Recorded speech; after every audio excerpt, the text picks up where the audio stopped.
Prépare-toi, réfléchis sur la personne que tu veux épouser.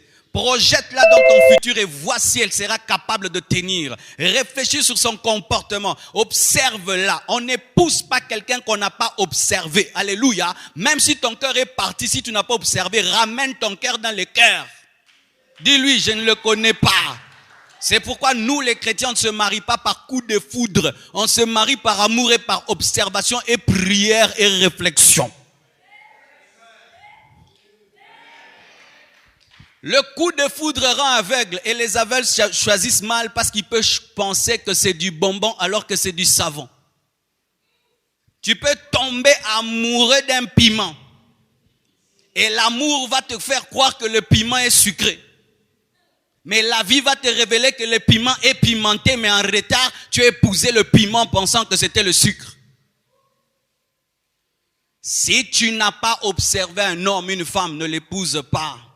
Ce n'est pas de la blague, amen, hein? Ce n'est pas un jeu, c'est dans les jeux comprendre. Tu prends seulement, le jeu on joue, hein? Quand on joue au Monopoly, tu t'en fous de perdre ou d'échouer parce que ce n'est pas la vraie vie. Mais dans le mariage, les décisions touchent la destinée. On ne se marie pas sans avoir observé. Et sans avoir observé pendant longtemps. Longtemps. Moi, j'aime pas ces fiançailles-là d'un mois. En un mois. Dans un mois, d'ailleurs, vous n'allez pas vous rencontrer tous les jours. Et donc, vous allez vous rencontrer, certains se rencontrent que le samedi, donc 4 fois. Vous êtes rencontrés 4 fois et puis vous vous mariez. Tu as épousé qui? Il y a des gens qui sont des champions en hypocrisie. Champions pour cacher leurs défauts.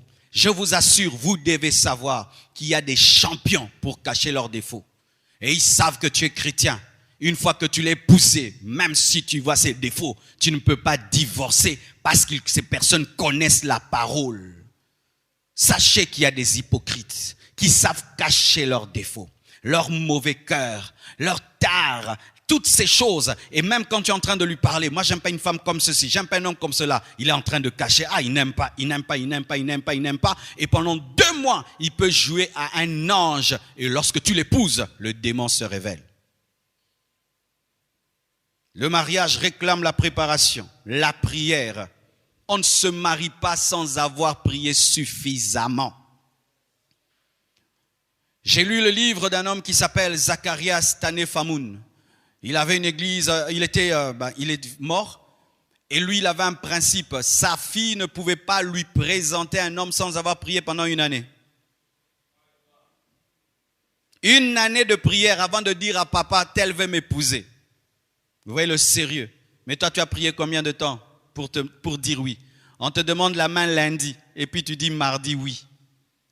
Il faut que je dise oui très vite de peur qu'il puisse aller ailleurs. Tu manques d'assurance.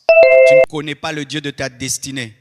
Dans la destinée, celle qui est à toi est à toi. Celui qui est à toi est à toi. Mais ton problème, c'est que tu dis tellement oui vite et tu n'as pas eu le temps de prier pour entendre le nom de Dieu.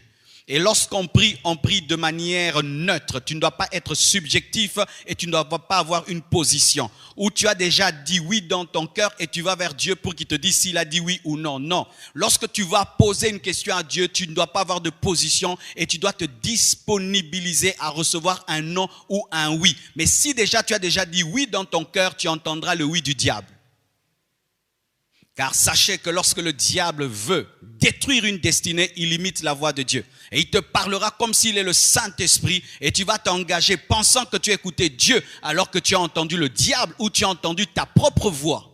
Faites très attention. Dans le monde des esprits, il y a des esprits qu'on appelle les esprits religieux. Ce sont des esprits qui prophétisent. Ce sont des esprits qui donnent des oracles. Ce sont des esprits qui donnent des visions. Et ils donnent aussi des visions de mariage. Ils donnent aussi des prophéties de mariage. Ils donnent aussi des oracles de mariage. C'est quand tu épouses une personne par prophétie, mais ta vie est détruite après. Tu épouses quelqu'un par une vision, mais ta vie est détruite. Cette vision n'était pas venue de Dieu.